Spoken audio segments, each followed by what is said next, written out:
इस बीच कुछ स्टॉक्स देख लीजिए mid cap small cap category से जो जोरदार मूव दे रहे हैं। ARSS इंफ्रा और बिनानी इंडस्ट्रीज तो दोनों 20% के अपर सर्किट पर हैं, लेकिन आरपीजी लाइफ साइंसेज 16% का इजाफा लेकर 268 के स्तर पर ट्रेड कर रहा है। अच्छा मूवर रहा है आज के सेशन में।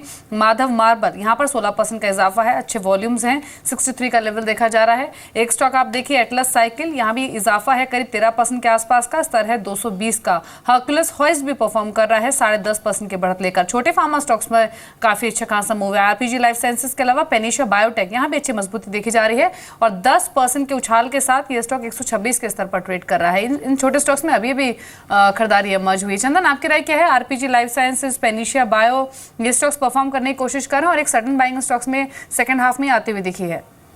जी, आरपीजी लाइफ में आज एक अच्छा खासा मूवमेंट हुआ है, बट यूजुअली देखिए इसमें हर बार वॉल्यूम कम रहता है और आज एक वॉल्यूम के साथ बाइंग इंटरेस्ट इसमें इमर्ज हो रहा है, तो जरूर थोड़े से ऊपर की तरफ लेके जा सकते हैं। ऊपर में 280 तक का लेवल है, वो इसमें ध्यान रखा जा सकता है। उसके अलावा जो दूसरे काउंटर आपने बात की पेनेशिया बायो और उन सब में पॉजिटिव मोमेंटम बना हुआ है और मेरे हिसाब से पेनेशिया बायोटेक काफी ज्यादा अट्रैक्टिव लग रहा है, क्योंकि यहाँ पे पोल एंड फ्लेक टाइप का पैटर्न बन रहा है और यदि कल पॉजिटिव ओपनिंग होती है तो मेरे हिसाब से इसमें वापस एक सर्किट के चांसेस लग जाएंगे, यानी कि 128 के ऊपर लगभग 135 138 की गुंजाइश यहाँ पे बन सकती है। तो काफी बेहतरीन यहाँ पे प्राइस पैटर्न बने हुए और तेजी की उड़ान यहाँ पे कंटिन्यू रह सकती है।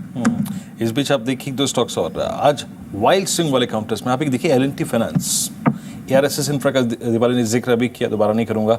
NBFCs, ये NBFCs बीते 3 महीने में रोज एक स्टॉक आएगा, आपको चौंका देगा। आज इसकी बारी है।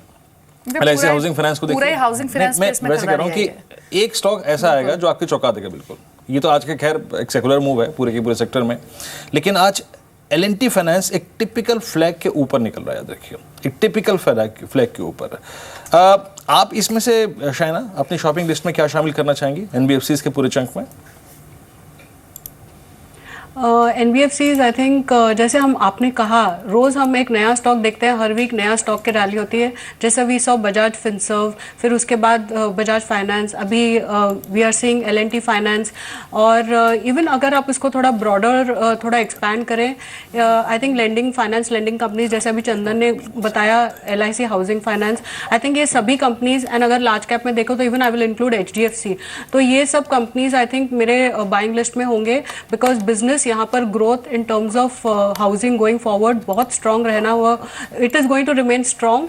और अगर इंटरेस्ट रेट्स, अगर transmission of cut in interest rates होता है going forward in the next 1 year, तो वहां पर मुझे लगता है और अच्छी बाइंग, रूरल डिमांड बढ़ेगा। I think all these things are positive for these companies. जी, इनफैक्ट तीनों ही कंपनियां LIC हाउसिंग, GIC हाउसिंग और दीवान हाउसिंग, इन तीनों ही स्टॉक में सडन स्पाइक आया है और तीनों ही शेयर्स डे हाई पर ट्रेड कर रहे हैं। 3.5% ऊपर दीवान हाउसिंग, LIC हाउसिंग में अच्छी मजबूती और GIC हाउसिंग फाइनेंस तो ऑलमोस्ट 7.5 से 8% की बढ़त लेकर कामकाज कर रहा है। लेकिन खरीदारी आज देखिए अदानी समूह में भी, अदानी एंटरप्राइजेज आज डेरिवेटिव्स में भी काफी एक्टिव रहा है, 8% के उछाल के साथ दिन के उच्चतम स्तरों पर है। अदानी पावर में भी मजबूती है, आज के सत्र में 4% की बढ़त लेकर। अदानी पोर्ट एक एक्सेप्शन है, लेकिन अदानी पावर और अदानी एंटरप्राइजेज दोनों स्टॉक्स में एक स्ट्रॉन्ग मूव है और डिहाई पर ट्रेड कर रहे हैं। प्रिसाइसली अदानी एंटरप्राइजेज पर चंदन आपके कमेंट्स क्या है? अदानी एंटरप्राइज में जरूर आज रिकवरी हुई है और यहाँ पे जो मूवमेंट हुआ है वो मेनली शॉर्ट कवरिंग की वजह से हुआ है और यूजुअली इन काउंटर्स में देखें मोमेंटम बन के वापस फिजल आउट हो सकता है, इसलिए यहाँ पे अग्रेसिव व्यू तो नहीं रहेंगे, बट जिस हिसाब से मल्टीपल सपोर्ट लेके 73 74 के लेवल को होल्ड किया और ऊपर में 80 को निकाला है, जरूर ये मोमेंटम एक्सटेंड हो सकता है। तो उस कंडीशन में 85 86 के आसपास प्रॉफिट बुकिंग की सलाह रहेगी।